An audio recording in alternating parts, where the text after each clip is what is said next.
হাসরের কঠিন ময়দানে কবরস্থান সম্পর্কে মুসল্লিদের জিজ্ঞাসা করা হবে। মসজিদ সম্পর্কে ক্যাশিয়ার সেক্রেটারি সভাপতি হুজুরকে জিজ্ঞাসা করা হবে। 490 ঘরের প্রত্যেকজনে মানুষের ইমারত হলো হুজুর। হুজুরকে জিজ্ঞাসা করা হবে 490 ঘরে যে মুসল্লিরা ছিল তারা কি করেছে আজকে হিসাব দিয়ে যাও হুজুর। বউগুলা পর্দায় রাখার জন্য বলছিলা কিনা, মেহনত করছো কিনা, আজকে হিসাব দিয়ে যাও। একটা মুসল্লি যদি হুজুরের বিপক্ষে সাক্ষী দিয়ে ফেলে যে আমাদের দিক নির্দেশনা দেওয়া হয় নাই, সত্য কথা বলা হয়নি, হুজুর আবার জান্নাতে যাবে? এত সহজ? 490 ঘরের আমানত আমার উপরে। আপনি কে বড় নেতা? আপনার সাথে বড় নেতা ইমাম সাহেব। এমনি তো মানেন, আপনার এমনি তো বলেন যে আমাদের সমাজে নেতা হলে ইমাম সাহেব। ইমাম সাহেবকে ডাকেন কোথায়? জানাজা আর বিয়াতে, আর কোথাও ডাকেননি। কোনো সালিশ নামে হুজুরে ডাকেননি যে হুজুর আসবে সালিশ করবে। দেখেন না চোর থাকে কিনা এলাকা, ডাকাত থাকে কিনা, পর্দা বেখেলাপ হয়ে ঘুরে কিনা। হুজুর খালি মনে মনে ভাবেন হুজুর বড় নেতা, হুজুরও বড় নেতা, কাজে কর্মে কোনো না কিছু নেই, ঠন ঠন। অথচ 490 ঘরের আমানত হুজুরের কাঁধের উপরে। একটা মুসল্লি যদি হুজুরের বিপক্ষে সাক্ষী দেয় হাসরের দিন, হুজুর জান্নাতে যাইতে পারবে না।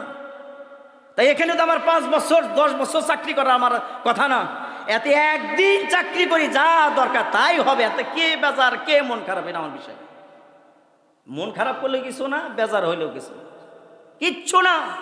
এনে 5 বছর চাকরি করার জন্য আসেনি। একদিন থাকবো, ওর বুঝায় শোনা থাকবো, আর আমরা তো বুঝাবো মানে ইসলাম মানে কি। সারা সমাজের মানুষ মুসল্লি 2 কাতার, অথচ 490 একজন করে লোক উক্ত নামাজে আসলে 490 জন। 2 জন করে আসলে প্রায় 900-র উপরে, 950 জন। এক এক বাড়িতে 4 জন করে আছে। এই এলাকায় এমনও মানুষ আছে জুমার নামাজে বলে পড়ে না। ও মুসলমান, ও আরো জানাজা নামাজ আমার পড়তে হবে, আমি মালিকের কাছে জবাব দিব কি? পৃথিবীর সব কাজকে পিছিয়ে রেখে জুমার দিন মসজিদে আসার জন্য, বসার জন্য তৌফিক আল্লাহ তাআলা করে দিলেন। মসজিদে আসার সুযোগ আল্লাহ তাআলা করে দিয়েছেন, রিজিক দিয়েছেন, হায়াত দিয়েছেন, সুস্থ রেখেছেন।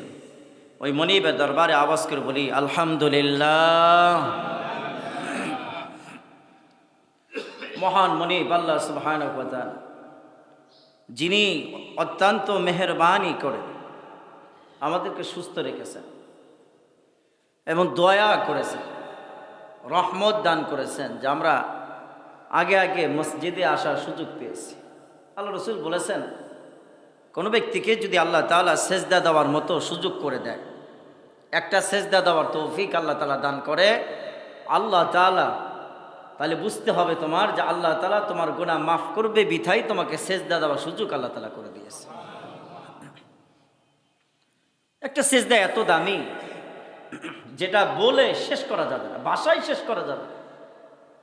আজকে ফজরের নামাজ আমরা যারা পড়েছি, ফজরের নামাজ এক পাল্লায় রাখলে, সারা জমিন এক পাল্লায় রাখলে, ফজরের নামাজের পাল্লা, মিজানের পাল্লা আল্লাহ তাআলা ভারী বানায়। এত দামি ইবাদত, এত দামি। এই পৃথিবী আসমান জমিনের কোনো দাম নাই। মানুষ আর ইবাদতের এত দাম যে ইবাদত করে মালিকের কাছে কি করতে হবে? জান্নাত কামাই করতে হবে। সূরাতুল ওয়াকিয়ার ভিতরে আল্লাহ বলেছেন ইদা ওয়াকাতিল ওয়াকিয়া। কত ঘটনা না ঘটবে হাসরের দিন, কত ঘটনা।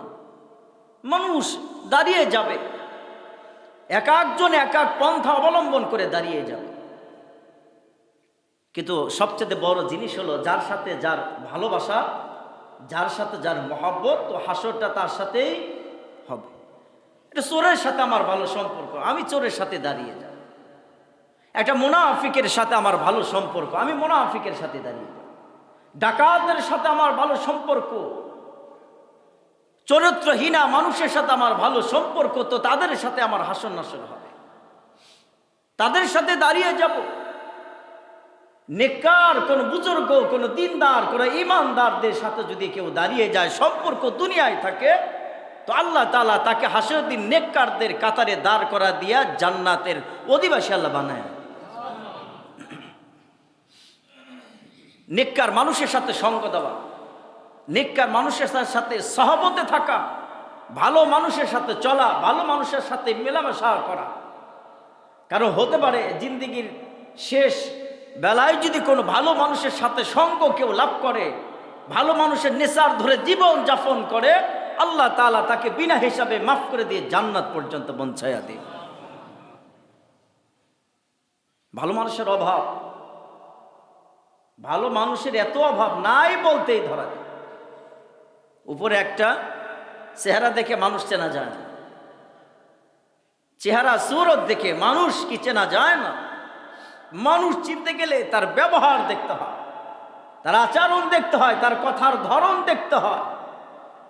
মানুষ তো অর্থ সম্পদ থাকে, মারা যাওয়ার পরে কিন্তু অর্থ সম্পদের বড়াই মানুষে করে না, করে লোকটার ব্যবহার ভালো ছিল, তার চরিত্র ভালো ছিল, আমাদের সাথে মিশতো, কথা বলতো, আমাদের সাথে দরদি দরদি ভাষা দিয়ে কথা বলতো, নামাজে যাইতাম একসাথে, কোনো সময় ফাহেসা কথা মুখ দিয়া তার বের হয়নি। আল্লাহ বলে এই সমস্ত মানুষের সঙ্গ দিয়ে যাও, এই সমস্ত মানুষের সাথে সম্পর্ক রাখো, আল্লাহ তাআলা তাকেও মাফ করবে, তোমাকেও মাফ করে দিয়ে আল্লাহ জান্নাত দান করে দিবে। সুবহানাল্লাহ। এই জন্য সূরা ওয়াকিয়া তাফসীরে মুফাসসির বলে কত ঘটনা না ঘটবে হাসরের। মাঝে মাঝে ফজরের সময় কিতাব তালিমের মধ্যে পড়া হয় যে হুজুর আলেম আগে জাহান্নামে যাবে, আলেম আগে কি করবে? জাহান্নামে যাবে। হাদিস শরীফে সত্য, বুখারী শরীফে বিবরণ আছে, তিরমিজি শরীফ, নাসাঈ শরীফ, ইবনে মাজাহ, যে তাফসীরে মুফাসসির کرام যতগুলা কিতাব বিবরণ করেছে, যতগুলা লিপিবদ্ধ হয়েছে, যে তার ভিতরে সর্বপ্রথম আলেম দিয়ে কি করা হবে? জাহান্নাম উদ্বোধন করা হবে। কোন আলেম? যারা নসিহত করত কিন্তু নিজে নসিহত মানত না, নেতাগরের মতো এই করেঙ্গা সেই করেঙ্গা, যখন বলে আপনি নাঠি না যান না কেন, তুমি যাও আমি যাব না, কর্মী আগে নেতা নেই।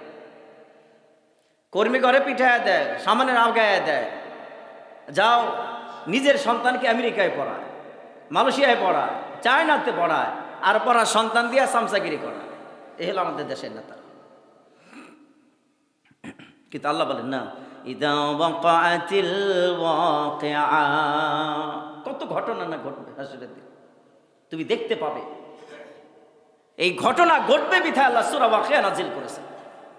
তারপরের সূরায় আল্লাহ নাজিল করেছেন আর রহমান আল্লামাল কুরআন, দরদের কথা বলছেন, আর এখানে ঘটনার কথা বলছেন, যে মানুষের দিক নির্দেশনার, মানুষের অবস্থা তুমি হাসরের দিন দেখতে পাবে, কে কোন অবস্থায় দাঁড়া। হযরত মুসা আলাইহিস সালামের মতো নবী আল্লাহ রাব্বুল আলামিনের কাছে বলবে, রব্বুল আলামিন ইয়া বিকুম ওয়া উম্মিকুম ওয়া আখিকুম। বুখারী শরীফে বর্ণনা আছে, হযরত মুসা আলাইহিস সালামের মতো নবী, জলিলুল কদর নবী বলবে, রব্বুল আলামিন আজকের এই দিনে আমার বোন আছে কিনা, মা আছে কিনা, ভাই আছে কিনা, বাপ আছে কিনা, আমি কিচ্ছু দেখতে চাই না, আমাকে বাঁচা। মুসা 6 লক্ষ উম্মত নিয়ে দাঁড়িয়ে যাবে হাসরের দিন, 6 লক্ষ উম্মত। আমাদের নবীর পরে স্থান যে উম্মতের বেশি নিয়ে দাঁড়িয়ে যাবে সেটা হলো মুসা আলাইহিস সালাম। আল্লাহ রাব্বুল আলামিন মুসাকে বলবেন, মুসা তোমার বোন ফাতেমা, তোমার মাকে আজকে কি তোমার প্রয়োজন নাই? মুসা বলবেন, না গৌরব, কে তারা? আমার ভাই, আমার বোন, আমার মা, এগুলো আমার কোনো কাজে আসবে না। মালিক, যদি তুমি আজকে আমায় বাঁচিয়ে দাও তাহলে আমি সার্থক, সফল কাম। আল্লাহ বলেন ইদা ওয়াকাআতিল ওয়াকিয়া, কত ঘটনা না ঘটবে। মুসার মতো নবী যদি বলে আমার বোন মার দরকার নাই, দুনিয়ার মানুষ যাদের পিছে পড়ে সময় নষ্ট করছো তারা তোমার কোনো কাজে আসবে না, কোনো কাজে আসবে। দুনিয়ার অর্থ খরিব যত জায়গায় তুমি ব্যয় করেছো 50-50 সব পাইতেও পারো, যদি হালাল টাকা হয়ে যায় তাহলে সব পাইয়া যাইবা। হারাম যদি হয়ে যায়, টাকা মানুষ দান করেও জাহান্নামে যেতে হবে। হারাম দেওয়াও নিষেধ, হারাম খাওয়ানো নিষেধ, হারাম দান করাও নিষেধ। আল্লাহর হুকুমকে যদি অবাধ্য করে কেউ, আল্লাহ বলেন না, তার সাথে আমার হাসরের দিন কোনো সম্পর্ক থাকবে না। হ্যাঁ, 1 টাকার বিনিময়ে আমি আল্লাহ জান্নাত দিব, যদি টাকাটা হালাল হয়, যদি আমাকে রাজি করার জন্য দান করে। আমি আল্লাহ বলি, দান করতে দেরি হবে, আমি আল্লাহ পিছনের গুনাহ মাফ করতে দেরি করব না। আজকে মসজিদগুলো বানানো হয় সুদ হারাম টাকা দিয়ে। সুদের টাকা না হলে মসজিদ হয় না, ঘুষের টাকা না হলে মসজিদ হয় না। যে যত বড় ঘুষ খায় সে তত বড় দানবী, যে যত বড় সুদ খায় সে তত বড় কি দানবী। আজীব বাংলাদেশ। চোর বদমাইশদের সম্মান বেশি এলাকায়, ভালো মানুষের সম্মানগুলো নাই বলতেই ধরা যায়। ডাকাতি শুধু ডাকাতি করলে হবে না, ডাকাত তো বোনের হক নষ্ট করেছে তো বড় ডাকাত, ডাকাত তো ভাইয়ের হক নষ্ট করেছে তো বড় ডাকাত। আরাফাতের ময়দানে আমার রাসূল দোয়া করতেছিলেন, জিবরাইল আলাইহিস সালাম এসে বলে, না গো রাসূল, দোয়া করা যাবে না, দোয়া কবুল হবে না, থেমে যান। আল্লাহ রাব্বুল আলামিনের পয়গম্বর মন খারাপ হয়ে গেল। মন খারাপ হয়ে যাওয়ার পরে 3য় দিন আবার দোয়া করলেন। জিবরাইল আলাইহিস সালাম এসে বলে, না গো রাসূল, আল্লাহ বলেছেন দোয়া কবুল হবে না, অথচ যার জন্য আসমান বানিয়েছে, জমিন বানিয়েছে, আমি আপনি হয়েছে, গাছ তরুলতা হয়েছে, জমিন হয়েছে যার জন্য। 3য় দিন দোয়া করলেন। জিবরাইল আলাইহিস সালাম এসে বললেন, না গো রাসূল, দোয়া করা যাবে না। হাবিবুল্লাহ 4র্থ দিন জিজ্ঞাসা করলেন, জিবরাইল বারবার শুধু বলো দোয়া করা যাবে না, কি জন্য করা যাবে না? আরাফাতের ময়দানে দোয়া করলে তো দোয়া মঞ্জুর। জিবরাইল বলেন, এখানে কারা আসছে জানেন? 3 কোয়ালিটি মানুষ আরাফাতের ময়দানে এসেছে। 1 নম্বর হলো বাড়ি থেকে হজে এসেছে, বোনের হকটা পর্যন্ত বুঝায় দিয়ে আসে নাই, হাজি হজ করার জন্য আসছে। এদের জন্য যদি আপনি দোয়া করেন দোয়া কবুল হবে না। 2 নম্বর, বাবা মার হক আদায় করে নাই, হজে আসছে, এদের হক আদায় করা না করা পর্যন্ত হজ কবুল হবে না। 3 নম্বর, আত্মীয় স্বজনদের হক আদায় করে নাই, এই লোকটাও হজ করার জন্য আসছে। আগা নবী আপনি দোয়া করলেন দোয়া কবুল হবে না। আমার রাসূল সমস্ত আরাফাতের ময়দানে সাহাবীদেরকে বললেন, সাহাবীরা শোনো, আমার আল্লাহ জানিয়েছে বাবা মার হক, আত্মীয়র হক, বোনের হক, ভাইয়ের হক, এতিমদের হক যদি তোমরা আদায় না করো হজ হবে না। সাহাবীরা রে, যদি তোমরা হজ কবুল করতে চাও তাহলে এগুলো আদায় করো। সাহাবীরা বলে, সেদিন থেকে আমরা কোনো দিন আর হকদারের হক নষ্ট করি নাই। আমার আল্লাহ আমাদেরকে জানিয়েছে, যদি হকদারের হক নষ্ট করে কেউ তাহলে জান্নাতে যাইতে পারবে না, আর হকদারের হক যদি আদায় করে দেয়, আমার আল্লাহ বলেন মৃত্যু হইতে দেরি হবে, আল্লাহ জান্নাত দিতে দেরি করবে না।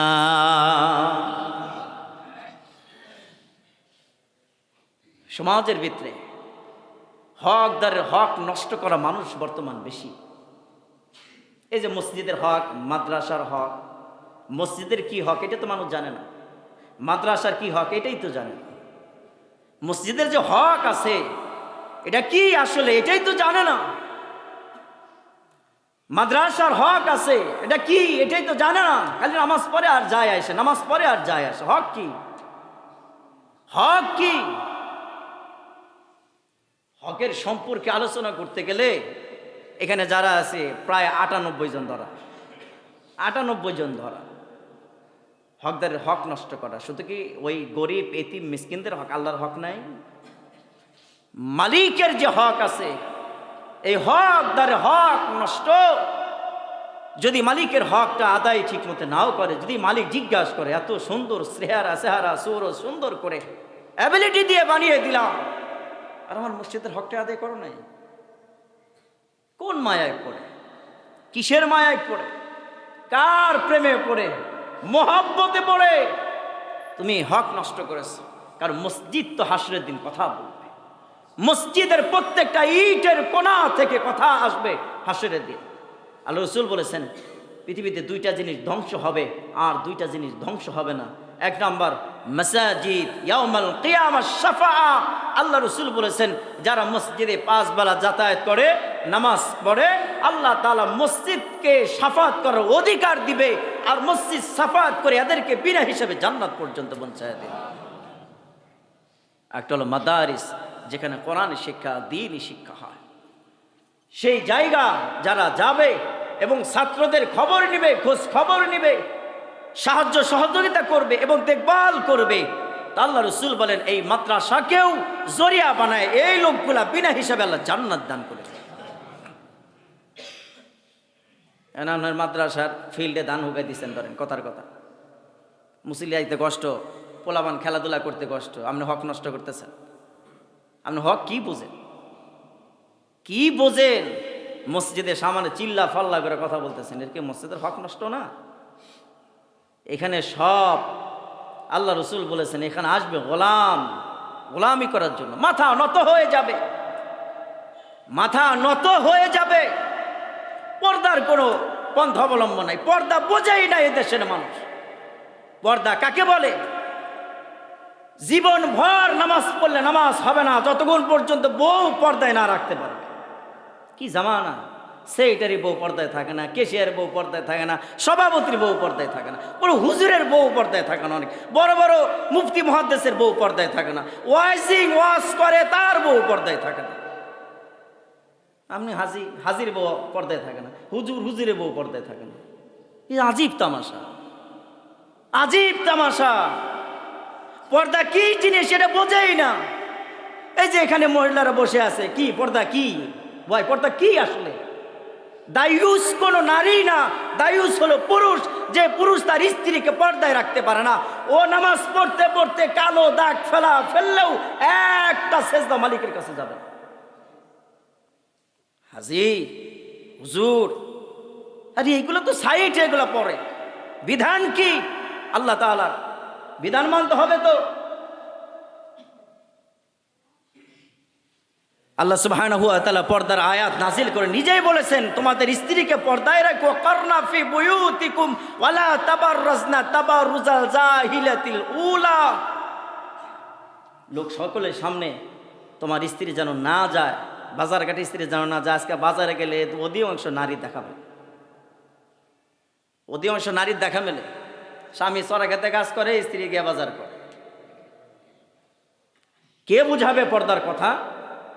হাজি নামাজ পড়ে 40, 50, 60 বছর, বউটারে পর্দায় রাখতে পারে না, বউ পর্দায় রাখতে পারে নাই। মুসল্লি নামাজ পড়ে 40, 50 বছর, মেয়ে পর্দায় রাখতে পারে নাই, বউ পর্দায় রাখতে পারে না। কি ওয়াজ করবেন বলেন? এই জাতিকে কি বুঝাবেন? যে জাতি তার স্ত্রীকে পর্দায় রাখে না, যে জাতি তার মেয়েকে পর্দায় রাখে না, যে জাতি তার পরিবারটা পর্দা রাখার জন্য শাসন করেন, এই জাতিরে কি বুঝাবেন আপনি? বলেন, কি বুঝাবেন আপনি? কে বুঝবে কার কথা? হ্যাঁ, আল্লাহ রাব্বুল আলামিন বলেন যদি তুমি তোমার অপরাধ বুঝতে পারো, বুঝতে পারার পর যদি মালিকের কাছে তওবা করে ফেলো আর স্ত্রীকে শাসন করে ফেলো, এই আমার স্ত্রী, আজ থেকে বাহিরে যাবা তোমার জন্য নিষেধ। আমার আল্লাহ বলেন বলতে দেরি হবে, পিছনে যত পর্দা বেখেলাপ হয়েছে সব কিছু আমার আল্লাহ মাফ করতে 1 সেকেন্ড দেরি করবে না।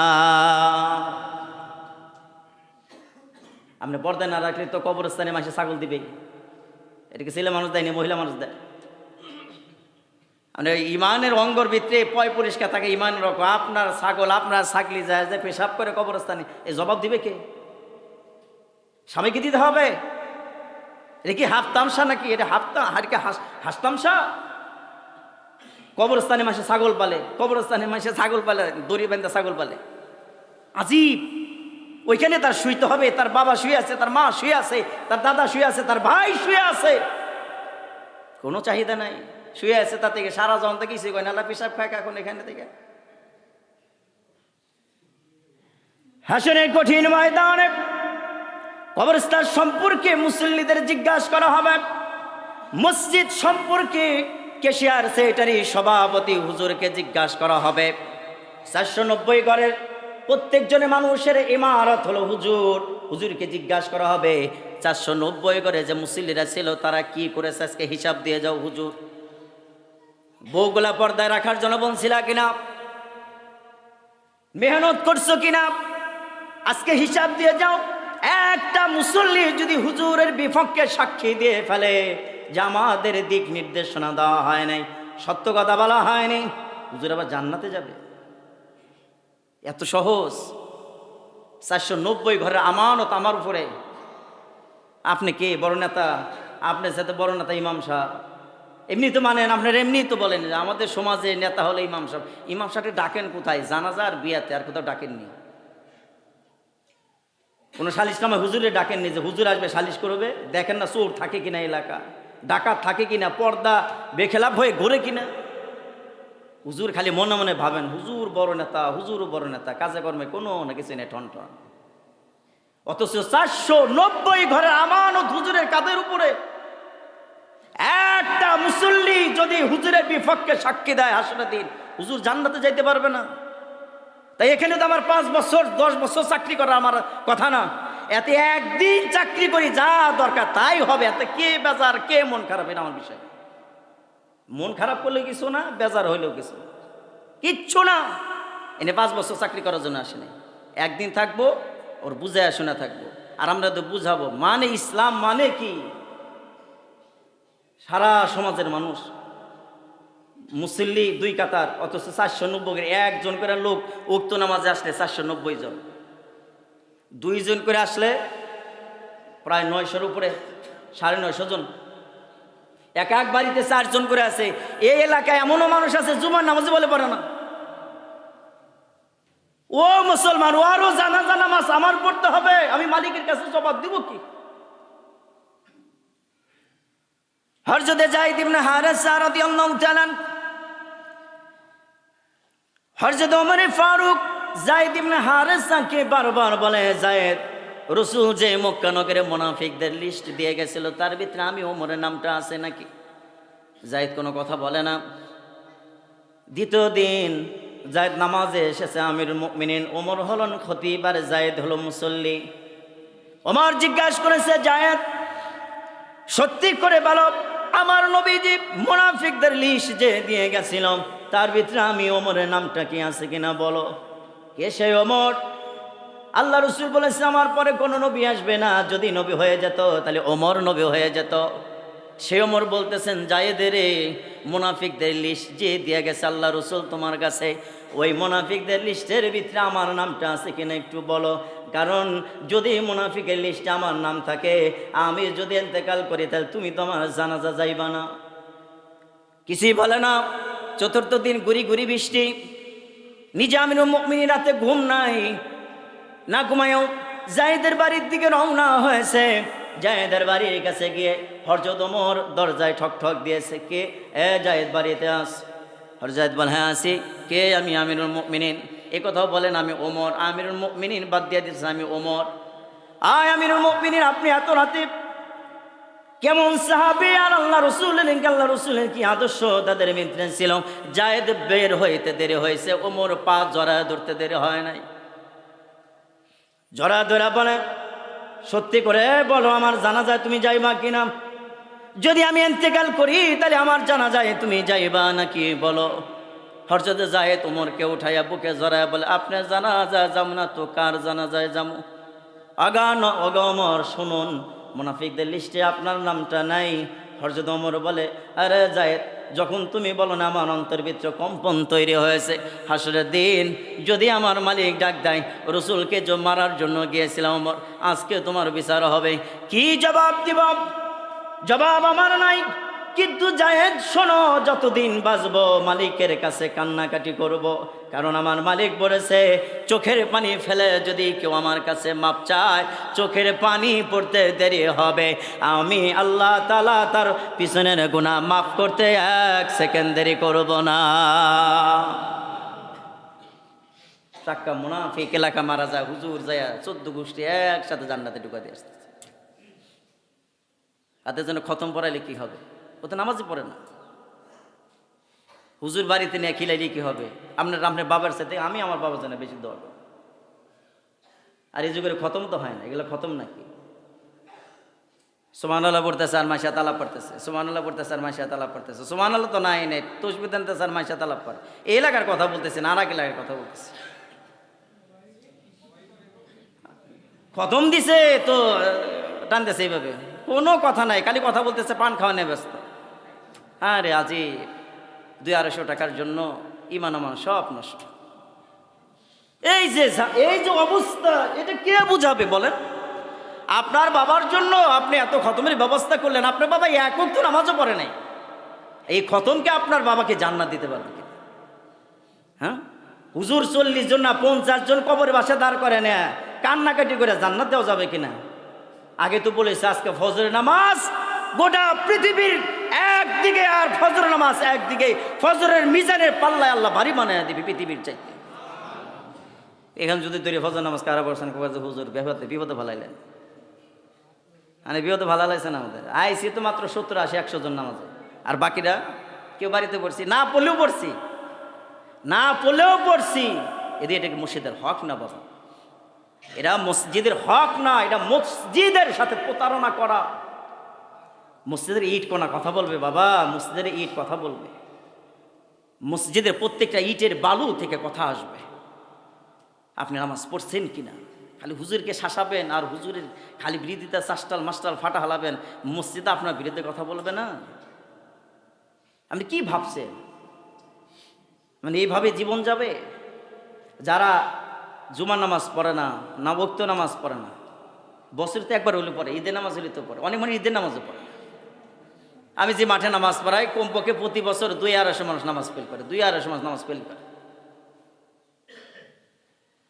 তো নামাজ আসলে এই যে ইজা ওয়াকাতিল ওয়াকিআ, এটা কেন যে নাজিল করা হয়েছে, এটা অর্থ আর এই কোরআন শরীফের সূরা ওয়াকিয়ার তাফসীর যদি আমাদের মতো মানুষ আমরা যারা আছে এটা জানতাম, পড়তাম, তাহলে বোঝা যেত আসলে কি সূরা ওয়াকিয়া।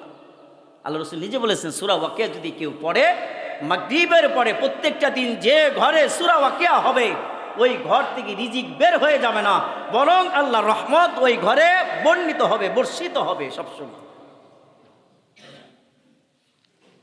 আল্লাহ রাসূল বলেন, জিবরাইল আলাইহিস সালাম আমাকে জানিয়েছে আল্লাহ তাআলা হাসরের কঠিন ময়দানে আমায় যখন ডাক দিবে, সকলের জন্য শাফাত কিন্তু আমার জন্য ওয়াজিব হবে না। অনেক হাজি মানুষ মক্কা নগরে যায়, মদিনাতুল মুনাওয়ারায় যায়, রাসূলের যার পাশে দাঁড়িয়ে সালাম করে, কাবা শরীফ চত্বর গড়ে, হজ করলেই তাকে জান্নাত দেওয়া হবে এমন গ্যারান্টি আল্লাহ রাসূল দেয়নি। নামাজ পড়লেও তাকে জান্নাত দেওয়া হবে এমন গ্যারান্টি আমার রাসূল দেয়নি। কিন্তু হ্যাঁ, যদি আশেক হয়ে যায় মালিক আর আল্লাহ তাআলার আশেক অনুযায়ী যদি মালিকরে সেজদা দেয় আর মালিকরে ডাকে, একাকী নির্জনে চোখের পানি ফেলে যদি ডাকে, আমার আল্লাহ বলেন তুমি জানো না ও নবী, জানেন না আপনি, আমি বলে দিচ্ছি নির্জনে ইবাদতকারী বান্দা কোনোদিন কষ্টে থাকবে না। যারা নির্জনে ইবাদত করবে, চোখের পানি ফেলবে আর আমায় ডাকবে, আমি আল্লাহ খুশি হয়ে যাব। খুশি হয়ে গেলে আমি আল্লাহ তাদের বিনা হিসাবে জান্নাত দিয়ে দিব। নির্জনে ইবাদত করা চাই। এজন্য ভালো মানুষের সঙ্গ দেওয়া আজকের মূল আলোচনায় হলো, খুতবার মূল আলোচনা হলো ভালো মানুষের সঙ্গ। একটা লজিং নেন, যখন একটা ছাত্র লজিং নেন, আল্লাহ রাসূল বলছে 10 জন ব্যক্তি সে জান্নাতে যাইতে পারে। নির্ঘাত জাহান্নামের মানে জাহান্নাম ওয়াজিব হয়ে গেছে তার জন্য, আল্লাহ তাআলা ওই জাহান্নামীদের ভিতর থেকে 10 জন ব্যক্তিকে এই হাফেজকে দিয়া আল্লাহ তাআলা বিনা হিসেবে জান্নাত দান করে দেন। তার প্রথম নাম্বার হলো হাফেজের বাবা মা, দ্বিতীয় নাম্বার লজিং, যাদের বাড়ি থাইকা পড়াশোনা করছে আর খাইছে, এদেরকে আল্লাহ তাআলাও বিনা হিসাবে হাফেজের কারণে বিনা হিসাবে আল্লাহ জান্নাত দান করে দিবেন। আর এই জামানায় এই এলাকায় মাদ্রাসা চালু হলে মসজিদে থাকলে বেচাল, মসজিদে পাড়া বেরিয়ে পড়বো, মসজিদে কথা কব, আর হে যে আইসা মুস্টাল খেত নিরানি আলোচনা করেন নামাজের সময়, এটা তার বাজে। দুনিয়ার আকাম উকামের কথা যে মসজিদে এসে গল্প গুজার করে, হেটা ভাল লাগে না। পোলা মানে সিলে সিলি করে, হ্যাঁ নামাজ আইসে ভাবে, নামাজ আইসে না, ও নামাজ আইসে আজি। ওই সময় ওরা যে বয়সে নামাজে আসে, আমরা তো ওই বয়সে মসজিদে, আপনারা ওই বয়সে মসজিদে ধারে কাছেই আসেন। এখন যে সন্তানগুলা 9 বছর 10 বছরে কি হয়, হাফেজ হয়। আগেকার মানুষ মোষ বড় হয়ে যেত তখন স্কুলে যেত, যারা মুরব্বী আছে তারা জানে, মোষ বড় হয়ে যেত, দাড়ি জ্বালায় যেত, তখন স্কুলে যাইতো। আর এই বয়সে 10 বছর 9 বছরে হাফেজ হয়ে যায়। এদেরকে ভালোবাসতে হবে। লজিনের এত দাম, এই জন্য বলেছি যে আল্লাহ রাসূল নিজে বলেছে সৎসঙ্গে কি করো, সঙ্গ দিয়ে থাকো। একটা ভালো মানুষকে খানা খিলাও, ওয়াতিমুত্তাম ওয়াতিমুসসালাম, আল্লাহ রসুল বলেছে মানুষকে বেশি বেশি খাওয়াও, কিন্তু মানুষ দেইখা খাওয়াও। সালাম দাও, মানুষ সালাম দিতে দেখবা না, যাকে মন চায় তাকে সালাম দেবে, কিন্তু খাওয়াইতে গেলে দেইখা খাওয়াবা, খাওয়াইতে গেলে দেইখা খাওয়াবা। ওয়াতিমুত্তাম, খাবার খাওয়াও, ওই সমস্ত মানুষদের খাওয়াও যাদের খাওয়াইলে আল্লাহ রসুল খুশি, আল্লাহ খুশি, তাদেরকে খানা খাওয়াও। খানা খাওয়াইতে দেরি হবে, তোমার পিছনে গুনাহ আল্লাহ মাফ করতে দেরি করবে না। সামনে হাফজখানা চালু হবে, হাফজখানা চালু হবে, থাকার ব্যবস্থা হবে মসজিদে হয়তো বা। অনেক মানুষ ফতোয়া দেয়, এই দেশের মুফতির ফতোয়া ধরদর নাকি বলে, মুফতি ধরদর। এদেশে মুফতি বলে অভাব নাই। হাই রে মুফতি, এ পিটাইলে আগা থেকে নিয়ে আপনার পা পর্যন্ত পিটাইলে একটা মাসালা সঠিকভাবে হল করতে পারবে না, সেও মুফতি, সে চাষটাল মুফতি, সে চাপাবাস মুফতি, সে বোধ দেয় মসজিদে হুজুর ছাত্র থাকবে, থাকা যায় নাই, হারাম। আরে ভাই, তাবলিগালা থাকে কেন? আমার প্রশ্ন, তাবলিগালা থাকে কেন? তাহলে দাওয়াতের মেহনত করে। পৃথিবীর শ্রেষ্ঠতম দাওয়াতের কাজ হলো মাদ্রাসায় শিক্ষা করা আর শিক্ষা দেওয়া। যারা এই কাজগুলোর সাথে আমজাম দিবে এবং এই কাজের সাথে আমজাম থাকবে, জড়িত থাকবে, আল্লাহ এদেরকে বিনা হিসেবে জান্নাত দান করে দিবে। শোনার মধ্যে খালি খাও যায়, খালি ফতোয়া চিন্তা ভাবনা করে খালি খাও যায়। শোনার মধ্যে হাদিস জানে না, কোরআন জানে না, খালি ফতোয়া, খালি ফতোয়া। বাবার কবরে বাসে একদিন দাঁড়ায় না, বাবারে খাওয়ায় না, মা খাওয়ায়, মা রে খাওয়ায় না, হেও ফতোয়াবাজি করে। আমার মতে যারা এগুলা করে ওদের ধইরা মাইরা তারপরে বাড়িতে পৌঁছানো। বেটা আগে বাড়ি ঠিক কর, ঘর ঠিক কর, বাবারে খাইতে দে বেটা, আর মারে খাইতে দে। তুই হাদিস সম্পর্কে কি জানোস? তুই রসুল সম্পর্কে কি জানোস? রসুল তো বলেছে বাবা মা হুমা না রুকা হুমা জান্নাতুকা, বাবা মা জান্নাত, বাবা মাই জাহান্নাম। আগে বাবা মাকে রাজি কর বেটা, তারপরে আসে ফতোয়াগিরি করিস। এদিকে নাই, খালি আঁকা মুকাম নিয়ে জিন্দিগি শেষ। এই ধান্দা থেকে অবসান করতে হবে। আমাকে মানুষ হতে হবে, আপনাকে মানুষ হতে হবে। আমি আপনাদের জিম্মাদার। এতদিন কি করছেন করছেন এটা আপনার বিষয়, কিন্তু মানুষ হতে পরিবর্তন হতে হবে। আপনাকে কি করছেন আমার বিষয় না। আল্লাহ আপনার জন্য তো রাস্তা পরিষ্কার করেছেন, দরজা পরিষ্কার করেছেন আল্লাহ তাআলা। আপনি গুনাহ করছেন, তাতে কি হয়েছে? আল্লাহ রহমত আপনার গুনার চাইতে বেশি। যত বেশি গুনাহ করেছেন আল্লাহ রহমত তত বেশি।